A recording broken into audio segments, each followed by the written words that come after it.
क्यों नहीं पसंद आई? क्योंकि मुख से कहते हैं एक शिव बाबा दूसरा न कोई,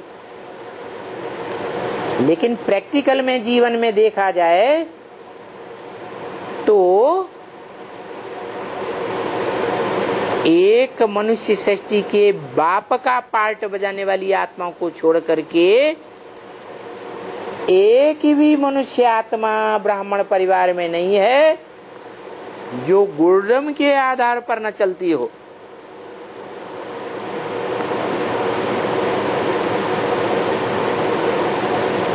अपने अपने गुरु बनाकर बैठे हैं।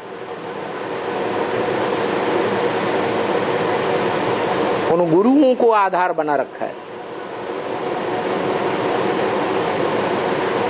कोई किसको मान्यता देता, कोई किसको मान्यता देता, कोई किसको मान्यता देता, और जिसको मान्यता देते उसकी मोह की जंजीर में असमरते हैं। लौकिक दुनिया में लोहे की जंजीरें थी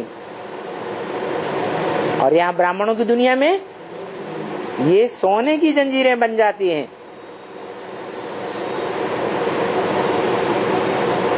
जिन सोने की जंजीरों की कीमत लोहे की जंजीरों के मुकाबले ज्यादा होती है या कम अनुभव होती है? ज्यादा कीमत दिखाई देती है। तो सोने की जंजीर को तोड़ना बड़ा, तोड़ के फेंक दें,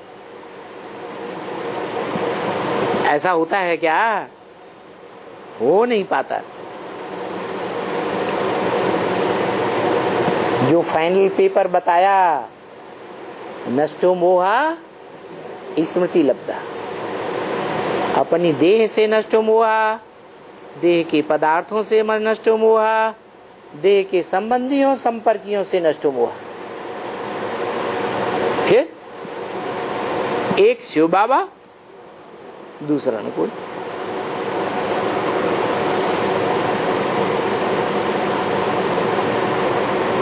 इसलिए बताया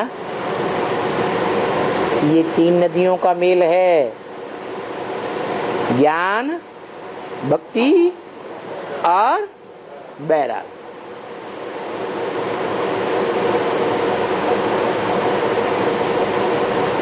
बाप का प्रत्यक्षता वर्ष हुआ, माना मनुष्य सृष्टि के बाप का प्रत्यक्षता वर्ष हुआ या आत्माओं के बाप का प्रत्यक्षता वर्ष हुआ? कौन से बाप का प्रत्यक्षता वर्ष? मनुष्य सृष्टि के बाप का प्रत्यक्षता वर्ष मनाया गया। राम को बाप कहा है मुरलियों में, राम बाप को कहा जाता है, कृष्ण बच्चे को कहा जाता है। तो जो आत्मा कृष्ण के रूप में मनुष्य सृष्टि का पहला पत्ता बनती है, वो रचना है मनुष्य सृष्टि की पहली रचना, और उसको जन्म देने वाला निराकार होगा या साकार होगा? अरे सतयुग में पहला पत्ता मनुष्य सृष्टि वृक्ष का, उसको जन्म देने वाला निराकार होगा या साकार होगा? साकार होगा। तो साकार है वो नर से डायरेक्ट नारायण उसी पुरुषार्थी जीवन में बनता है कि शरीर छूट जाता है? शरीर रहता है, क्योंकि वो एक ही मनुष्य सृष्टि पर है। व्यक्तित्व धारण करने वाली आत्मा जो इस मनुष्य सृष्टि पर सदा कायम है, उसे कहा जाता है सत्य।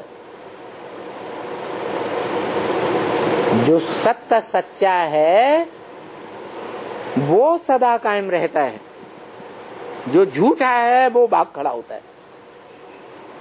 जैसे भारत देश में कितने आक्रांताओं ने आक्रमण किए, विदेशियों ने। भाग गए या डटे रहे? हैं? भाग गए। ऐसे ही है इस मनुष्य सृष्टि पर एक ही आत्मा सत्य है, चैतन्य रूप में चित्त है, और आदि में उसका पार्ट, मनुष्य सृष्टि के आदि में उसका पार्ट क्या है? क्या है?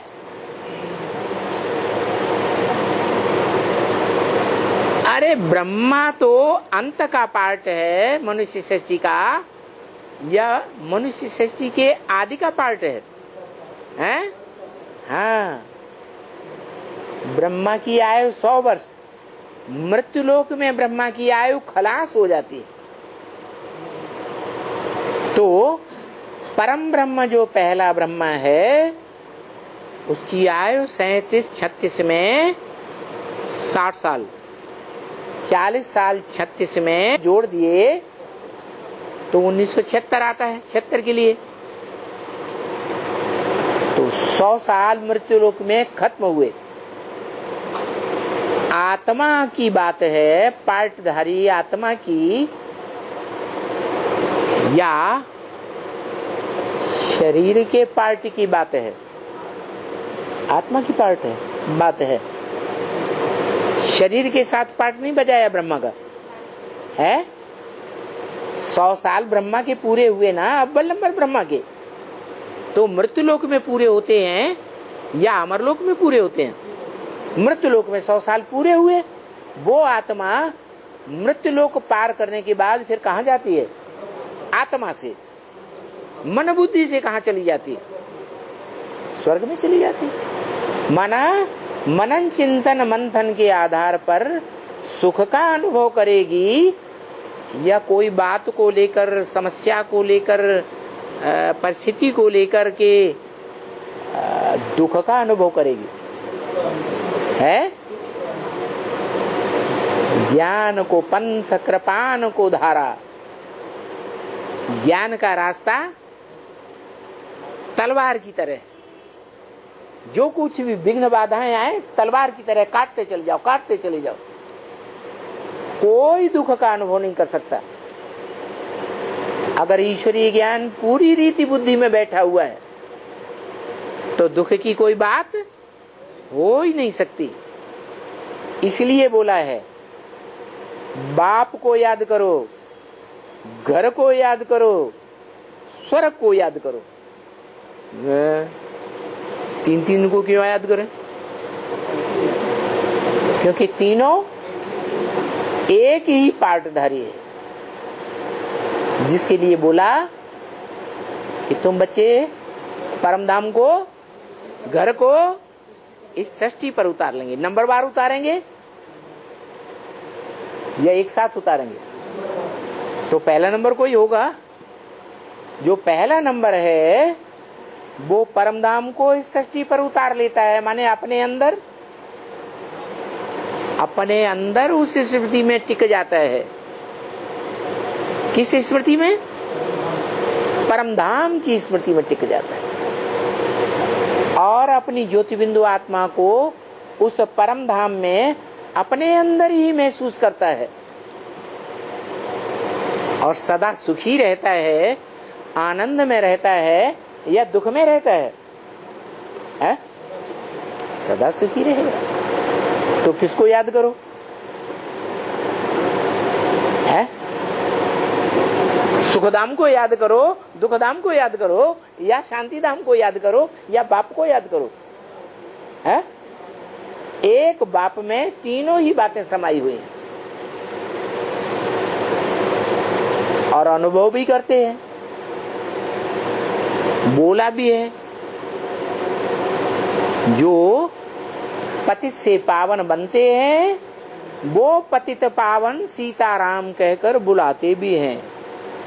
जो पतित से पावन बनते नहीं वो सीताराम को बुलाते नहीं। हे पतित पावन आओ, ऐसे